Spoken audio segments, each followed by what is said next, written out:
চাওক, আমাৰ কংগ্ৰেছ দলৰ লগত মনে মিলা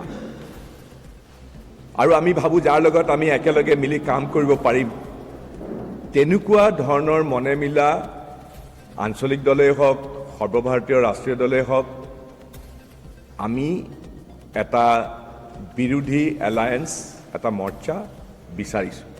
এই বিষয়ে আমাৰ কোনো ধৰণৰ মতবৈধতা নাই, বিচাৰিছোঁ। কিন্তু প্ৰত্যেকেই এনেকুৱা ধৰণৰ কাম কৰিব নালাগে যিটোৱে এই এলায়েন্সটোক ক্ষতিগ্ৰস্ত কৰিব পাৰে, সেইটো কংগ্ৰেছ দলেই হওক বা অখিল গগৈ ডাঙৰীয়াই হওক।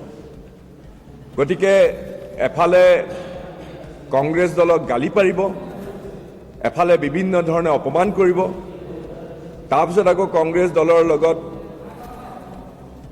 মানে দুইটা বস্তুটো আৰু বস্তু নহয়, কাৰণ তৰোৱালৰ দুটা ধাৰ আছে, ইফালে কাটিবলৈ গ'লে সেইফালে নিজকো কাটিব। গতিকে মানুহে দায়িত্বশীলতাৰে সৈতে যিটো মৰ্চাৰ কথা আমি ভাবিছোঁ, সকলোৱে দায়িত্ব সহকাৰে কাম কৰিব লাগিব। এনেকুৱা কথা কাণ্ড, এনেকুৱা ধৰণৰ কথাও ক'ব নালাগে যিটোৱে যিবিলাকে অইন যিবিলাক দল আছে সেইবিলাকৰ অনুভূতিত আঘাত কৰে। তেনেকুৱা ধৰণৰ কথা ক'লে স্বাভাৱিকতে কাম কৰিবলৈ অসুবিধা হ'ব ভৱিষ্যতে, সেইটোৱে কথাটো। নিশ্চয় থাকিব, কেলৈ নাথাকিব? নহয়, অখিল গগৈ আমাৰতো লগত আছিলেই, কিন্তু মই কৈছোঁ যেতিয়া মানে এটা কথা আছে, যেতিয়া এই মৰ্চাৰ সদস্য যেতিয়া হ'ব, দায়িত্বশীলতাৰে কথা ক'ব লাগিব, দায়িত্বশীলতাৰে কাম কৰিব লাগিব, এৰা ধৰাও কৰিব লাগিব, দায়িত্বশীলতা, সেইটো মেইন কথা। সেইটো মই এতিয়াই ক'ব খোজা নাই।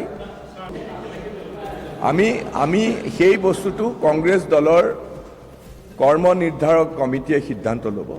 কিন্তু মই এইটো কথাই কৈছোঁ যে এলায়েন্স আমি বিচাৰিছোঁ, সেইটো পঞ্চায়ত ইলেকশ্যনতে হ'ব নে বিধানসভাৰ নিৰ্বাচনত হ'ব, সেইটো কংগ্ৰেছ দলৰ কৰ্ম নিৰ্ধাৰক কমিটিয়ে সিদ্ধান্ত ল'ব।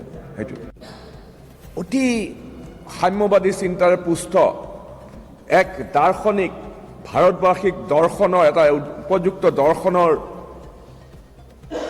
দস্তাবেজ এই সংবিধানখন তৈয়াৰ কৰা যিজন প্ৰধান পুৰোহিত, সংবিধান তৈয়াৰ কৰা আমাৰ দেশৰ ডক্টৰ ভীমৰাও আম্বেদকাৰ। ভীমৰাও আম্বেদকাৰ এজন দলিত কাৰণী, এজন অতি নিম্নকুলৰ লোক বুলি এওঁলোকে ভাবে। অমিত শ্বাহে কি কৈছিলে? অমিত শ্বাহে যেতিয়া আলোচনাত ভাগ লৈ পেলাই ভাৰতৰ গৃহমন্ত্ৰী হিচাপে কি বুলি ক'লে? अभी एक फैशन हो गया है, अंबेडकर अंबेडकर अंबेडकर अंबेडकर अंबेडकर। अरे भाई, इतना नाम अगर भगवान को लेते थे 7 जन्म तक स्वर्ग मिल जाता। किमान अपमानसूचक कथा ভাৰতৰ এই বিজেপি দলৰ চৰকাৰৰ গৃহমন্ত্ৰীজনে সংসদৰ মজিয়াত কেনেদৰে কৈছে, মানে যেন বি.আৰ. আম্বেদকাৰ যোগ্য নহয় আৰু তেওঁ কংগ্ৰেছ দলক, প্ৰগতিশীল মানুহখিনিক দেশৰ ঠাট্টা কৰি কৈছে তোমালোকে আম্বেদকাৰ আম্বেদকাৰ আম্বেদকাৰ কৈ থাকা। আৰু ইমানবাৰ আম্বেদকাৰৰ নাম যদি তোমালোকে সঁচাকৈ যদি ভগৱানৰ নাম ল'লাহেঁতেন, আম্বেদকাৰৰ সলনি তোমালোকে একেবাৰে থিয় থিয় স্বৰ্গলৈ গ'লা। গতিকে আমি কংগ্ৰেছ দলৰ ফালৰ পৰা এই অমিত শ্বাহ বোলা ব্যক্তিজনৰ, যিজনে আমাৰ সকলোৰে দুৰ্ভাগ্য যে ভাৰতৰ গৃহমন্ত্ৰী হিচাপে দায়িত্ব পালন কৰি আহিছে, এই ব্যক্তিগৰাকীৰ অবিলম্বে